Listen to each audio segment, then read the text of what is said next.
नमस्कार दोस्तों, स्वागत है आपका एजुकेशन फॉर इंडिया के प्लेटफॉर्म पर। और ये आपका इंग्लिश का जो है 5th है प्रैक्टिस सेट। इसके अंतर्गत क्या है, आपका जो अभी जो पेपर हुए हैं उनके बेस्ड पर क्या है, क्या संभावित प्रश्न हो सकते हैं और क्या क्या जो इम्पोर्टेंट चीज़ें हैं उन्हें हम यहाँ पर डिस्कस करेंगे। जैसे कि क्या है, मैं कोशिश करूँगा कि आपको मैक्सिमम क्वेश्चन करा करके और आपको प्रैक्टिस करा सकूँ। तो चलिए स्टार्ट करते हैं, देखते हैं आपका जो आज का प्रश्न है। सबसे पहले जो प्रश्न दिया गया है इसमें कह रहा है कि out of 4 alternatives suggest and select one which best express same sentence in active or passive voice। तो हमें जो दिया गया है वो है कैसा है, वो हमें दिया गया है पैसिव वॉइस। जैसे कि देखो यहाँ पर had been completed before sunset, तो ये क्या है आपका पैसिव वॉइस दिया गया है। हमें इसको एक्टिव वॉइस के फॉर्म में चेंज करना है। सेंटेंस दिया है क्या, our task had been completed before sunset. तो क्या है, सनसेट से पहले हमारा टास्क जो था वो कंप्लीट हो गया था। इस तरीके से कुछ सेंस निकल के आ रहा है। तो जब हम इसको चेंज करेंगे तो एक्टिव वॉइस में जब चेंज करने का जो हमारा फॉर्मेट होगा या फिर कह सकते हैं स्ट्रक्चर होगा वो क्या होगा।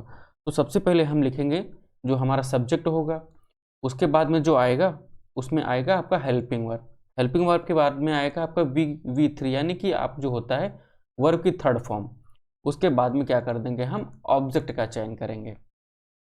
तो सबसे पहले देखेंगे हमारा वी हैड हो जाएगा, वी हो जाएगा। और यहाँ पर जो हैड है तो यहाँ परफेक्ट की बात कर रहा है तो परफेक्ट ही रहेगा, हैड ही रहेगा। तो हैड किस में है, देखो ये हैव नहीं होगा और कंप्लीटेड अवर टास्क एक नहीं होगा, ये नहीं होगा, तो हैड वाला सीधे यहाँ पर हो जाता है। और ये देखो यहाँ पर V3 लगा हुआ, बाकी का बचा वाला पार्ट क्या है आपका ऑब्जेक्ट हो जाता है। तो यहाँ पे विकल्प डी आपका सही उत्तर हो जाएगा इस प्रश्न के लिए। अब देखते हैं आगे का। यहाँ हमें कुछ इडियम फ्रेज दिए गए हैं तो हमें सही सेलेक्ट करना है क्या होगा।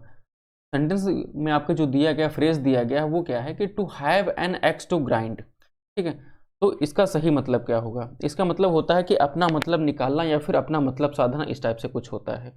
तो इसमें हो जाएगा आ प्राइवेट इन टू सर्व। ठीक है, यानी कि अपना मतलब अपना काम सिद्ध करना। तो यही आपका सही उत्तर हो जाएगा विकल्प ए इस प्रश्न के लिए, इससे ध्यान रखना है। बाकी जो यहाँ पर दिया गया हैव नो रिजल्ट, तो ये भी नहीं होगा। To fail, to arouse in क्या है इंटरेस्ट, और to work for both side, तो इस तरीके से कुछ नहीं होगा, ये वाला होगा। ठीक है, फर्स्ट वाला। अब देखते हैं अगला सेंटेंस जो दिया गया है, यानी कि आपका अगला जो इडियम फ्रेज दिया गया है उसमें ये कहा जा रहा है कि he left the town under a cloud. ठीक है, उसने क्या कर दिया, जो टाउन था उसको क्लाउड के अंदर छोड़ दिया। इस तरीके से कुछ सेंस निकल करके आ रहा है।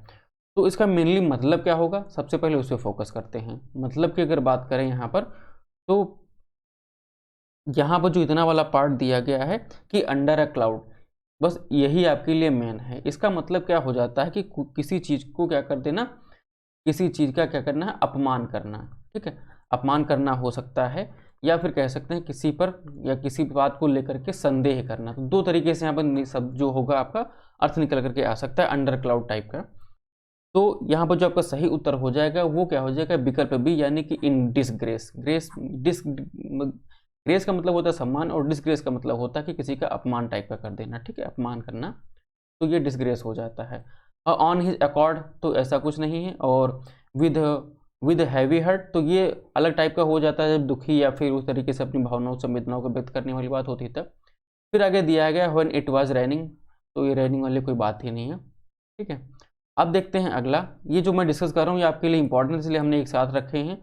आपके जितने प्रश्न वहाँ पर आते हैं एग्जाम में उससे ज़्यादा हमने यहाँ पे शामिल किए हैं कि मैं आपको ज़्यादा से ज़्यादा क्वेश्चन करा सकूँ बस। अगला दिया गया है कि to cut one shot. To cut one shot, इसका मतलब क्या हो जाता है, तो इसका मतलब जो होगा आपका, इसको हम लिख सकते हैं क्या, कि कोई चीज़ होती है या कोई प्रक्रिया होती है उसे क्या करना, बाधित करना। जब बाधित करते हैं या फिर उसे क्या करते हैं, रोकते हैं। ठीक है, तो उसे कट वन शॉट कहा जाता है, टू कट वन शॉट। अब इसके मतलब क्या हो जाता है, बाधित के लिए देखो टू लव वन, ये भी नहीं होगा। टू रिजल्ट वन और टू क्रिटिसाइज वन, तो क्रिटिसाइज जैसी बात ही नहीं। टू इंटरप्ट वन, यानी कि किसी को रोकना या फिर बाधित करना। विकल्प डी आपका सही उत्तर होगा, तो इसे आपको ध्यान रखना है। फिर यहाँ दिया गया है कि टर्न अप। टर्न अप का मतलब क्या होता है, तो टर्न अप का मतलब हम यहाँ पे लिख सकते हैं कि कोई जो बात होती है, मतलब कोई खोई हुई चीज़ होती है जब वो हमें अचानक मिल जाती है। ठीक है, या हमें वो क्या हो जाती है, दिख जाती है, या फिर क्या हो जाती है, हमें मिल जाती है। तो वहाँ उसके लिए हम क्या करते हैं, टर्न अप करते हैं, जो चीज़ बहुत दिनों से नहीं दिख रही थी, यानी कि कोई चीज़ हमें क्या हो, अपीयर हो, यानी कि दिखाई पड़ जाए। ठीक है, अब ट्विस्ट वाली कोई बात है नहीं, हर्ट वाली भी कोई बात नहीं और विंड वाली भी कोई बात नहीं, तो विकल्प बी जो है ये आपका सही उत्तर होगा। इस तरीके से इसे आपको ध्यान रखना है। ये इडियम भी हो सकते हैं या फिर फ्रेजल्स वर्ब भी हो सकती हैं।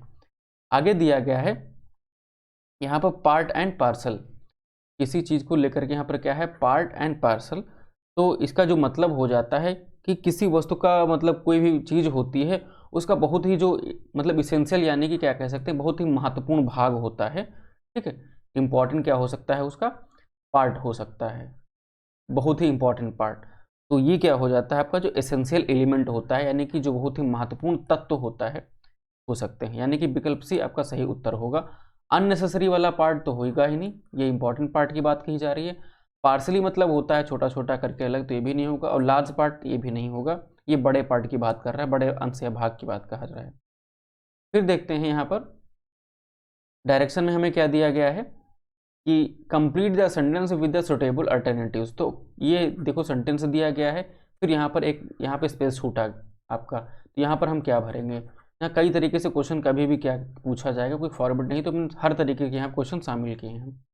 अब यहाँ पे सबसे ज़्यादा सुटेबल कौन होगा, जो मीनिंगफुल क्या हो, एक सेंटेंस का एक मीनिंग दे सके या अर्थ दे सके। ठीक है, तो देख लेते हैं सबसे पहले कि सी क्या है। She expect that her son, she expects that her son, वो ऐसी उम्मीद कर रही थी कि उसका पुत्र क्या कैन रिटर्न, लौट सकता है, मे रिटर्न, ठीक है, या फिर शुड रिटर्न, लौटेगा, हर बार लौटेगा, मतलब हर ऑप्शन में क्या है, लौटने की बात कही जा रही है। सबसे ज़्यादा फोकस यहाँ करना है कि कैन होगा, मे होगा, शुड होगा या माइट होगा। तो मैं यहाँ पर सबसे पहले बता देता हूँ आपको कि यहाँ पर क्या हो जाएगा, आपका मे होगा। ठीक है, जब कहीं पर कोई बात कही जाती है, यहाँ पे लिख लेते हैं हम मे आपका, और रिटर्न, जब कोई बात कही जाती है कि किसी चीज़ के होने की कोई संभावना होती है, वो भी कैसी, प्रबल संभावना, वहाँ पर हम क्या करेंगे, मे की बात करेंगे। कैन का मतलब होता है सकना, इस तरीके से नहीं यूज कर सकते। शुड का मतलब होता है चाहिए के अर्थ में। ठीक है, और माइट की यहाँ पर बात कर लेते तो मैं इसको अलग से आपको बताया दे रहा हूँ, यानी कि इससे आप क्या कहें, MIGST, आप ये कभी कहते माइट भी तो यूज कर सकते थे, ये मे का पास्ट है, लेकिन यहाँ पर क्या होता है, होप, और यहाँ पर क्या हो जाता है, जो विशेष की बात कही जाती है, यानी कि इच्छाओं की बात कही जाती है, तब वहाँ पर क्या करेंगे हम, आपका माइट का यूज़ करेंगे।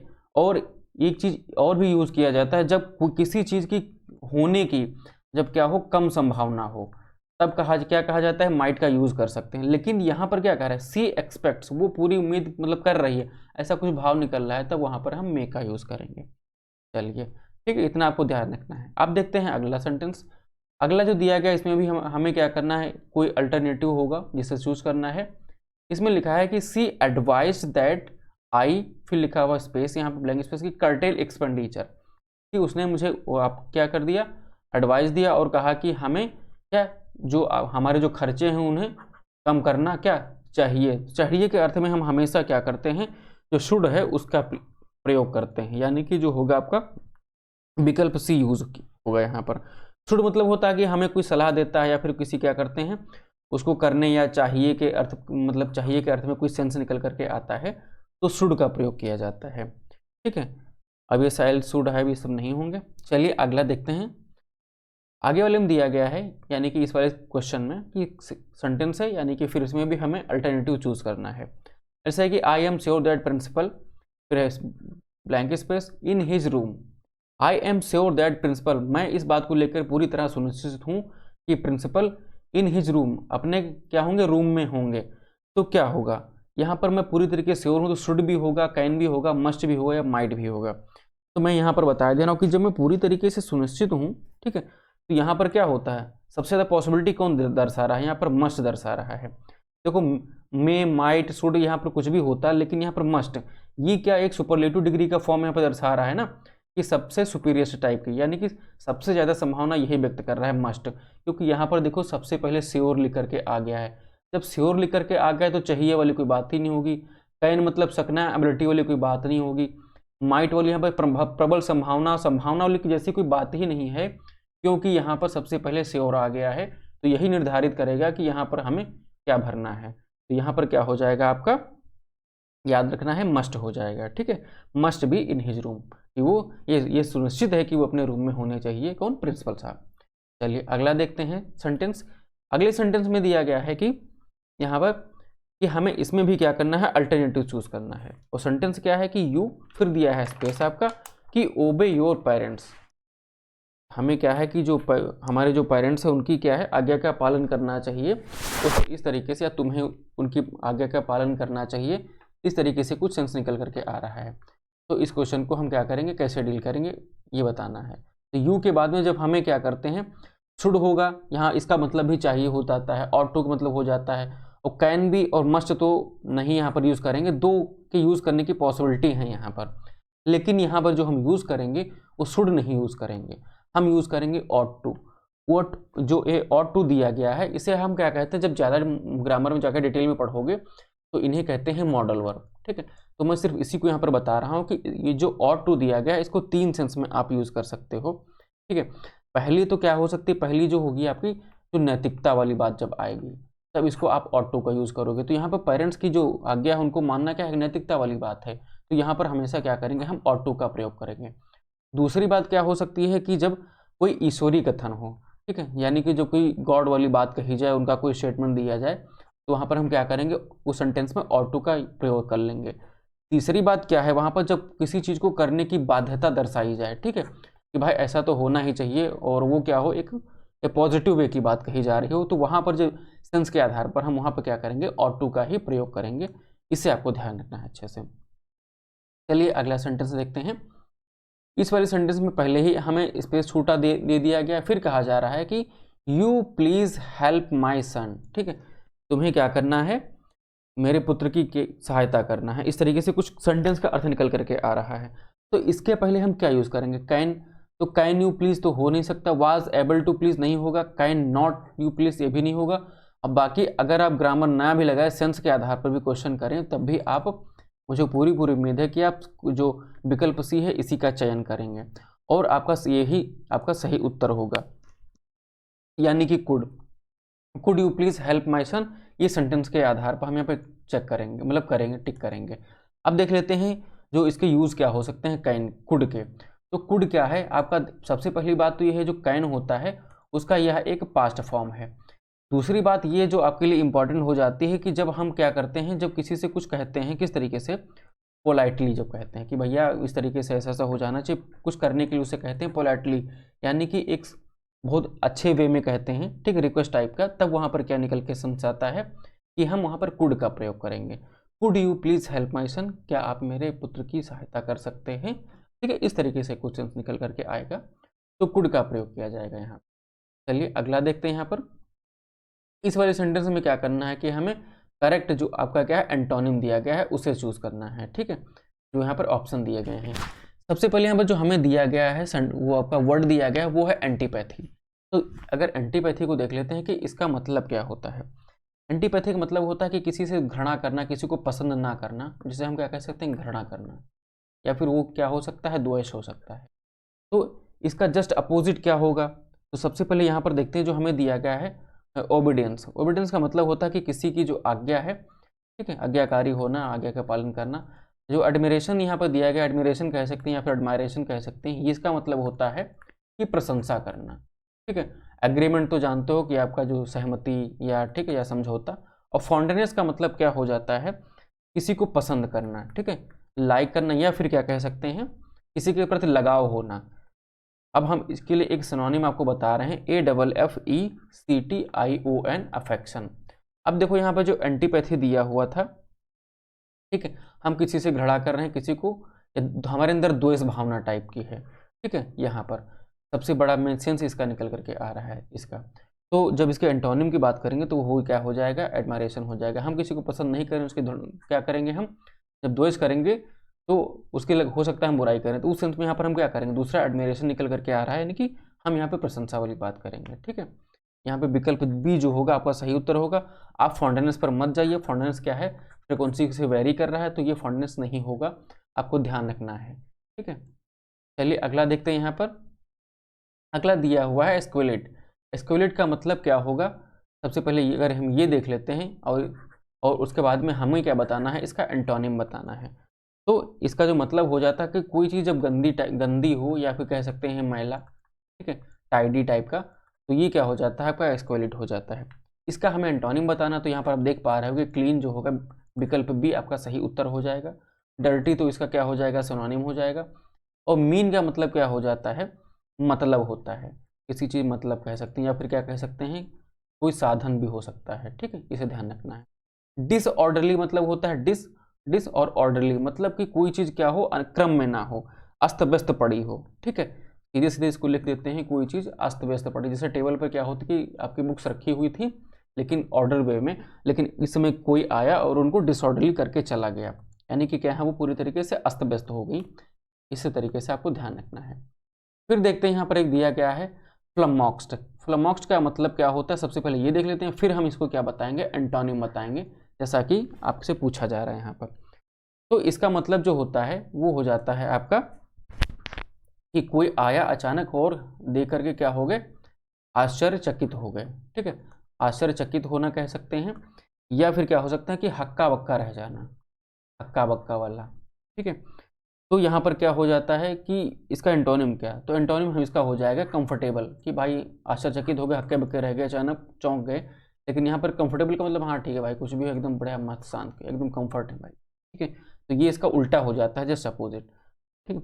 अब यहाँ पर देख लेते हैं डिलाइट है। डिलाइट का मतलब क्या दी होता है आपका, प्रसन्न कह सकते हैं। और यहाँ पर जो दिया है डिसकंसंट्रेटेड, तो इसका मतलब हो जाता है कि कोई व्यक्ति क्या है, कोई व्याकुल है या फिर क्या है, वो परेशान है, ठीक है। तो ये क्या होता है, डिसकंसंट्रेटेड। एनॉयड का मतलब हो जाता है कि कोई जब क्रोधित होता है तो उसके लिए हम क्या करते हैं, यहाँ पर एनॉयड का मतलब यूज करते हैं, ठीक है। तो ये हो जाता है एनॉयड। तो इसके लिए विकल्प ए आपका सही उत्तर होगा। अब देखते हैं अगला प्रश्न। इस वाले प्रश्न में दिया गया है कि what will be the suitable prefix for the word descent, ठीक है। इस तरीके से क्वेश्चन आपके जो ग्रुप डी के एग्जाम हुए हैं, इससे पहले हाईकोर्ट के द्वारा पूछे जा चुके हैं।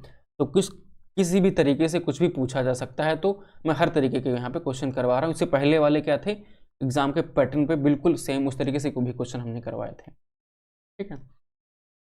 अब यहाँ पर देखते हैं जो प्रीफिक्स दिया गया, प्रीफिक्स का मतलब हो जाता है कि जो पहले आए, पहले यानी कि वो क्या हो जाता है आपका, आपने पढ़ा होगा कि वो उपसर्ग होता है, ठीक है। अब यहाँ पे दिया गया है डिसेंट।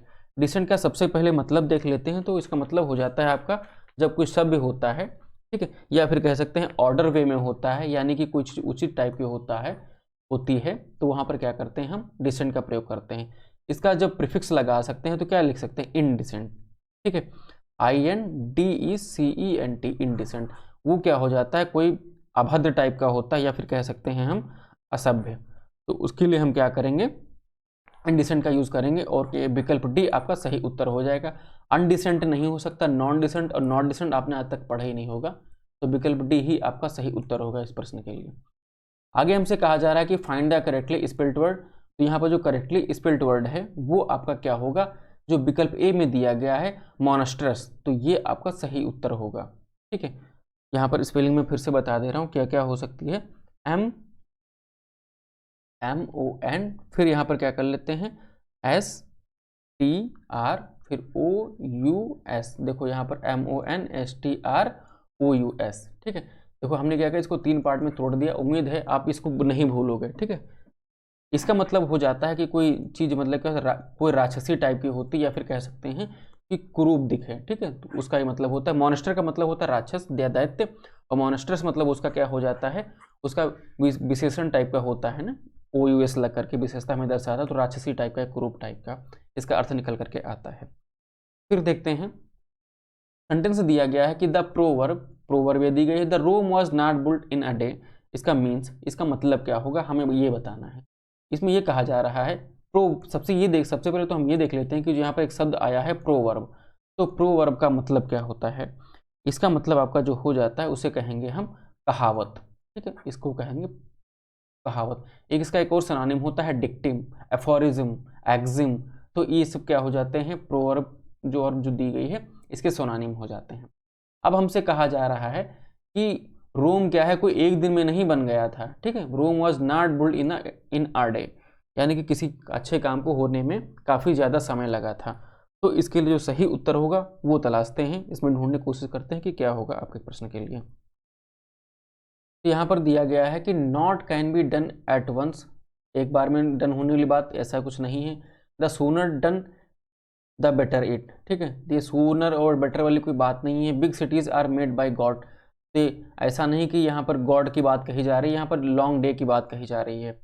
फिर आगे जो आपका सेंटेंस दिया गया लास्ट वाला, मतलब जो दिया गया विकल्प D, work which required long time for accomplishment, यानी कि कोई ऐसा काम जिसको पूरा होने के लिए एक लंबा समय चाहिए है या चाहिए होता है कंप्लीट होने के लिए, तो ये क्या हो जाता है, यही आपका विकल्प डी जो होगा इस प्रोवर्ब के लिए सही उत्तर होगा। ठीक है, अब देखते हैं अगला प्रश्न आपको जो दिया गया है, इसमें हमें क्या करना है कि जो find out the wrongly spelled word, यानी कि कोई एक ही जो आपका वर्ड होगा जो रॉन्ग होगा उसे हमें ढूंढना है। तो यहाँ पर जो पिक्टोरियल दिया गया है, तो पिक्टोरियल का मतलब क्या होता है कि जो चीज़ क्या है ग्राफिक टाइप में हो, पिक्चर टाइप में हो, ठीक है, वो क्या हो जाता है पिक्टोरियल हो जाता है। प्रीस्ट का मतलब क्या हो जाता है कि कोई पुरोहित हो या फिर आप उसे कह सकते हैं पुजारी, तो वो प्रीस्ट हो जाता है। फिर आगे दिया गया है आपका मानसून, मानसून आप तो जानते हो कि आपके मौसम से संबंधित है। फिर आगे यहाँ पर जो दिया गया है रेफर, तो रेफर में देखो यहाँ पर डबल एफ लिख करके क्या किया गया, गलत कर दिया गया है, और इसकी जो सही स्पेलिंग हो जाएगी वो क्या होगी RE और FER, रेफर। इसका मतलब क्या हो जाता है कि किसी चीज़ को क्या कर सकते हैं हम सौंपने वाली बात, या फिर कहते हैं भेजना, या फिर कह सकते हैं कि किसी चीज़ का उल्लेख करना कि भाई ऐसा ऐसा करना है, ऐसा ऐसा है। ठीक है, तो ये रेफर का सेंस निकल करके आता है, ये रेफर की स्पेलिंग हो जाती है। फिर आगे देखते हैं कि filling the blanks with the suitable appropriate preposition, preposition क्या है वो हमें सेलेक्ट करके बताना है। यहाँ पर सेंटेंस दिया गया है the place is infested, infested फिर दिया है स्पेस, फिर क्या लिखा है पॉइजनस स्कैंस, तो स्कैंस ना स्नैक्स, ठीक है, पॉइजनस स्नैक्स। तो यहाँ पर हमें फिल क्या करना है, ये सारे प्रीपोजिशन है, प्रीपोजिशन हम पढ़ा चुके हैं, और ये सारे प्रीपोजिशन पढ़ा चुके जितने यहाँ पर ऑप्शन में हैं। ठीक है, सबसे पहले यहाँ पर देख लेते हैं कि जो यहाँ पर दिया गया है एक सेंटेंस में एक वर्ड दिया गया है इन्फेस्टेड, इसका मतलब होता है कि कोई चीज़ होती है पहले, इसका मतलब होता है कि कोई चीज़ कहीं पर है, ठीक है, वो चीज़ कितनी ज़्यादा ग्रसित है, किसी चीज़ से ग्रसित है या किसी रोग से ग्रसित है, इस तरीके से। और अलग से डिटेल में अगर इसका अर्थ निकाले इन्फेस्ट का, तो इसका मतलब हो जाता है कि कहीं पर कोई इंसेक्ट है या एनिमल है तो वो कहाँ है, वो उस जगह पर प्रेजेंट है। ठीक है, या फिर वहाँ पर कोई क्या है प्लेस है, या फिर कोई क्या है साइट है, तो वहाँ पर वो क्या है वो प्रेजेंस उस अर्थ में निकलता है। लेकिन यहाँ पर ग्रसित होने वाली बात कही जाती है, तो इन्फेस्टेड के साथ में जो आपका प्रीपोजिशन लगेगा वो विद लगेगा। जब यहाँ पर निकल करके आ रहा है अर्थ ग्रसित का, तो ग्रसित है किससे, पॉइजनस स्कैन जो आपके स्नैक्स हैं उनकी, इस तरीके से कुछ सेंस निकल करके आएगा। तो याद रखना है आपको, ये विद प्रीपोजिशन लेता है, यानी कि विकल्प ए आपका सही उत्तर हो जाएगा, इन फ्रॉम और बाय नहीं लगेगा। ठीक है, आगे देखते हैं यहाँ पर जो सेंटेंस दिया गया है इसमें हमें एरर फाइंड करना है। अगर कोई एरर नहीं है तो हमें विकल्प डी यानी कि आपका नो एरर चूज करना है। सेंटेंस क्या दिया गया है कि the book being written in a simple language is a suitable for children as it contain many good advises, फिर लिखा है नो एरर। तो ये सारा सेंटेंस सही है। यहाँ पर अगर आप देखोगे तो यहाँ पर एक दिया गया है कि it as it contain many good advice, यानी कि कोई ऐसी बुक है जो सिंपल लैंग्वेज में लिखी गई है और बच्चों के लिए सूटेबल है, और इसके अंदर क्या है बहुत अच्छी अच्छी क्या है सलाह जो है वो कंटेंट है, यानी कि इसमें शामिल है। अब आपने पढ़ा होगा यहाँ पर एडवाइस के बाद देखो यहाँ पर एस लगा हुआ है, ये वाला एस, जबकि ये क्या है एक अनकाउंटेबल नाउन है। अनकाउंटेबल नाउन में यहाँ पर एस लगा करके प्लूरल नहीं बनाते हैं। ठीक है, तो विकल्प सी में यहाँ पर क्या हो जाती है, गलती हो जाती है, तो इसे ध्यान रखना है। अनकाउंटेबल वाला इससे पहले वाले जो आपके सेशन हुए हैं उनमें हमने बहुत अच्छे से कवर किया है, तो विकल्प यहाँ पर कौन सा सही होगा, सी वाला। ठीक है, एडवाइस होता है आपका अनकाउंटेबल। ठीक है, अनकाउंटेबल वाला आपको रूल याद रखना है। चलिए अगला देखते हैं सेंटेंस, इसमें भी हमें एरर बतानी है। इसमें यह कहा जा रहा है कि you are the man who have spoiled it, आप वही आदमी हो जिसने इसको स्पॉइल्ड कर दिया है, यानी कि खराब कर दिया है। यू आर द मैन, यहाँ पर मैन नहीं लिखा है। ठीक है, हु यानी कि कोई एक बंदा होगा, यू आर के लिए लग जाएगा, मैन यहाँ पर लिखा हो तो मैन के लिए यहाँ पर जो हैव दिया हुआ है तो हैव नहीं लगेगा। आप जानते हो ये क्या है, मैन क्या है सिंगुलर है, तो यहाँ पर सिंगुलर के लिए हम क्या यूज़ करेंगे, हैज़ का यूज़ करेंगे। ठीक है, तो ये हैज़ ही नहीं लगे, हैज़ नहीं लगेगा और ये हैव नहीं होगा। अतः यहाँ पर समझ सकते हैं कि विकल्प बी में ही क्या है, एरर है। चलिए अगला सेंटेंस देखते हैं। अगला सेंटेंस भी आपका एरर का है। इसमें एरर फाइंड करते हैं कि everyday new annotation is make for the good of humanity, फिर है नो एरर। देखो एवरीडे न्यू, यहाँ पे जो एवरीडे दिया गया यानी प्रतिदिन नया, इन्विटेशन जो आपका दिया गया है, इन्विटेशन तो आपका प्लूरल में है, प्रतिदिन एक नया। ठीक है, इन्विटेशंस जो हो गया है बुलावा, जो यहाँ पर दिया गया इन्विटेशंस अगर अब ये प्लूरल में है, ठीक है, तो यहाँ पर इज नहीं रहेगा, यहाँ पर हो जाएगा आपका आर, और मेक का क्या कर देंगे आपका made for the good humanity. तो यहाँ पर विकल्प बी में क्या है आपकी गलती है, यानी कि विकल्प बी आपका सही उत्तर हो जाएगा। ठीक है, अगला सेंटेंस देखते हैं। हमसे इसमें कहा जा रहा है कि कुछ इडियम फ्रेजेस दिए गए, हमें इसमें क्या करना है, कलेक्ट करना है या चूज करके बताना है। दिया गया है कि वाइल्ड गूस चेज, यहाँ पर क्या हो जाता है कि वाइल्ड का मतलब जंगली, गूस का मतलब होता है नेवला, चेज का मतलब होता है उसको पकड़ने की कोशिश करना। तो मतलब क्या कर रहे हैं कि एक जंगली नेवले को पकड़ना, चेज करना, उसका पीछा करना। तो ये क्या हो जाता है, अब फ्रूटफुल सर्च। अब भाई जब ये जंगली नेवले को पीछा कर रहे हैं तो फ्रूटफुल तो कुछ हो ही नहीं सकता। ठीक है, ये हो सकता है द आप पॉइंटलेस सर्च, यानी कि फर्जी की क्या करना, खोजबीन करने पड़े लगे हैं। पॉइंटलेस मतलब जिसका कोई पॉइंट ही नहीं, कोई मुद्दा ही, बातचीत ही नहीं है। ठीक है, तो ये विकल्प भी आपका इसके लिए सही उत्तर हो जाएगा। अगला जो दिया गया है to search a wild goose, यानी कि जंगली नेवले को ढूंढना, तो ये नहीं होगा। और अ हंटिंग एक्सपीडिशन, तो ये भी नहीं होगा। ठीक है, फालतू की जो क्या करती है सर्चिंग होती है, उसी को क्या कहते हैं, अ वाइल्ड गूस चेस। फिर यहाँ पर देखते हैं अगला जो आपका दिया गया है, ये भी आपका क्या है, ये वर्ड या सेंटेंस दिया गया है, इसके लिए हमें अल्टरनेटिव चूज करना है। इसमें दिया गया कि द आर्ट ऑफ डिलेइंग, ठीक है, जो डिले करने की जो कला होती है उसे क्या कहते हैं। भाई बहुत लोग इसमें माहिर होते हैं। तो डिले की जो आर्ट होती है उसके लिए जो हम एक शब्द यूज करते हैं वो क्या हो जाता है, प्रोक्रास्टिनेशन। यहाँ पर जो दिया गया है ये प्रोक्रास्टिनेशन, इसका मतलब आप सीधी सीधी जानते होंगे कि टाल मटोल करना, टाल मटोल करना। ठीक है, ये इसका सही उत्तर हो जाता है विकल्प सी। फिर आगे जो यहाँ पर दिया गया डिजेनरेशन, इसका मतलब हो जाता है कि कोई जब क्या हो जाए, भ्रष्ट हो जाए, या फिर कह सकते हैं कि भ्रष्ट हो जाना। तो ये आपका क्या हो जाता है, सही उत्तर हो जाता है। इन्फ्लेशन वाली अगर बात आती है तो इन्फ्लेशन में जब क्या होता है आपका मुद्रास्फीति होती है, वहाँ पर क्या करते हैं, ये इसका यूज़ करते हैं मुद्रास्फीति के लिए। फिर यहाँ पर दिया गया है रिग्रेशन। रिग्रेशन का मतलब क्या हो जाता है कि जब कोई वापसी करता है या वापसी होती है, ठीक है, तो ये से रिग्रेशन का यूज किया जाता है। चलिए अब अगला देखते हैं यहाँ पर। तो ये यहाँ पर क्या हो गया आपका प्रोक्रास्टिनेशन, इसका द आर्ट ऑफ डीलिंग, यानी कि टाल मटोल करने वाला कला जो होती है। फिर देखते हैं यहाँ पर जो दिया गया है आपका सेंटेंस,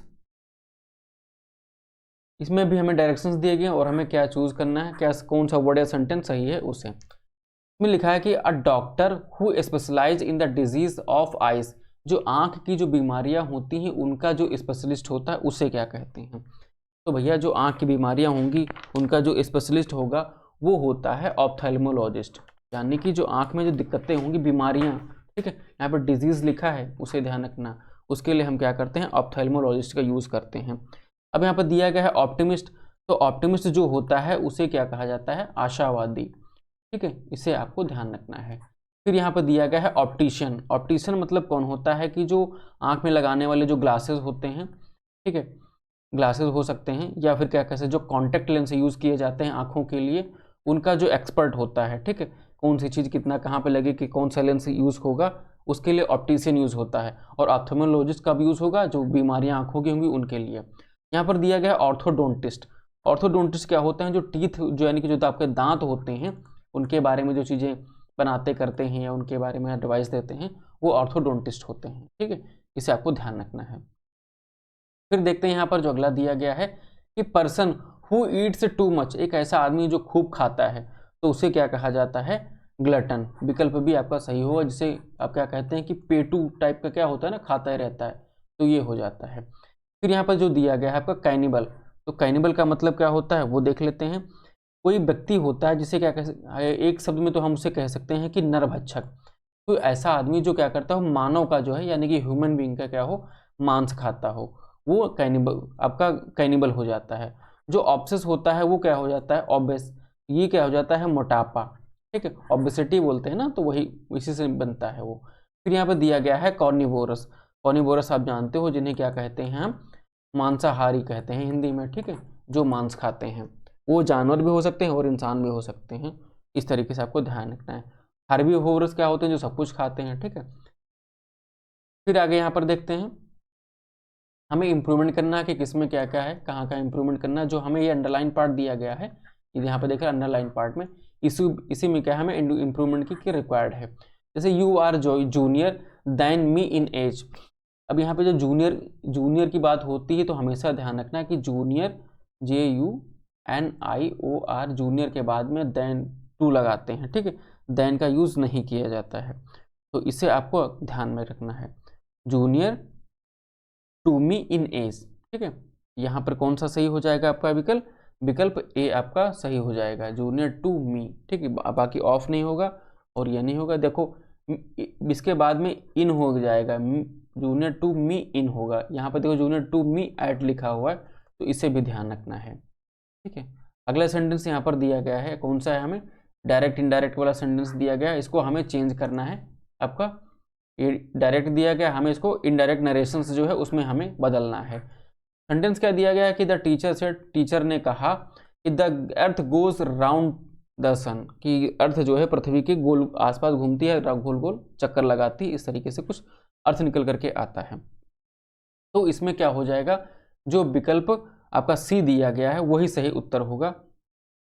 देखो द टीचर सेड, पूरी बात होगी, फिर दैट से इसको जोड़ दिया, फिर the earth goes round the sun, फिर पूरी बात हमने यहाँ पर जैसे कि तैसे लिख दी। इसके पीछे रूल क्या है, देखो हमने जो बात यहाँ पे थी हमने पूरा पूरा लिख दिया, हमने कुछ चेंज ही नहीं किया। देखो यहाँ पर जब कोई बात यूनिवर्सल ट्रुथ हो, कोई यूजुअली आदत की बात हो जो हम हमेशा प्रेजेंट टाइम में भी कर रहे थे, आज भी कर रहे हैं, आगे आने वाले समय पर भी करेंगे, एक चीज़ होगी, तो उसको कुछ उसमें कुछ नहीं बदलते भैया, जैसा है वैसा ही लिख दिया जाता है। जैसे हम यहाँ पर टीचर ने कहा कि पृथ्वी गोल गोल घूमती है, तो ऐसा तो है नहीं कि कल वो बंद हो जाएगी कि भैया पृथ्वी गोल गोल घूमा करती थी तो उसको पास्ट में कर दें। यानी कि जो यूनिवर्सल ट्रूथ होते हैं उनको एज इट इज लिख दिया जाता है, जैसे होते हैं, जैसे लिखा होता है, ठीक है। तो इस वाले सेंटेंस को यहाँ पर इंक्लूड करने का बस मेरा मकसद यही था कि आपको ये चीज़ पता चले। चलिए अब अगला देखते हैं, यहाँ पर जो हमें डायरेक्ट इनडायरेक्ट नरेशन दिया गया है, इसमें हमसे ये कहा गया है कि Raghu said I am not coming tomorrow. तो रघु सेड हो गया, ठीक है, सेड के बाद हम दैट लगा देंगे, तो रघु सेड दैट, इतना समय दिया गया है, रघु सेड दैट। अब आई के बाद में आई का हम क्या कर लेते हैं, ही बना देंगे, ठीक है। और एम के लिए यहाँ पर जब सिंगुलर दिया गया है तो वाज कर लेंगे, और फिर आ गया यहाँ पर नॉट कमिंग हो जाएगा। और टोमारो को हमने बताया था, जो आपका क्लास रही थी कंप्लीट रिवीजन वाली, उसमें भी हमने रिवाइज करवाया था, उसमें हमने बताया था टोमारो को क्या कर सकते हैं, हम लिख लेंगे द नेक्स्ट डे, ठीक है। अब यहाँ पर देख लेते हैं इतनी चीज़ें कहाँ मिल रही हैं, ही किस में मिला है, सब में मिल रहा है, ठीक है। वाज किस में हो जाता है, देखो इज इसमें दिया है, ये कैंसिल हो जाएगा, वाज सब में दिया है तो इतना भी यहाँ पर तक पहुँच जाएंगे। फिर दिया है नॉट कमिंग, देखो यहाँ पर नॉट नहीं लगा तो ये ए वाला जो विकल्प है ये कैंसिल हो जाता है। तो यहाँ पर दिया है not coming in the next day, ये हो जाएगा। अब देखो टुमारो हो नहीं सकता, विकल्प सी भी कैंसिल हो जाता है इस तरीके से, तो सारे विकल्प इस तरीके से कैंसिल हो जाएंगे, विकल्प बी होगा जो आपका सही उत्तर होगा इस प्रश्न के लिए। तो ये पर्टिकुलर क्लास कैसी रही आप बताइए, ठीक है। अपनी सजेशन सलाह कमेंट जो भी हैं आप देते रहिए, हमें हमारा भी आप लोग मार्गदर्शन करते रहिए। मिलते हैं आपको अगले सेशन में, तब तक के लिए जय हिंद।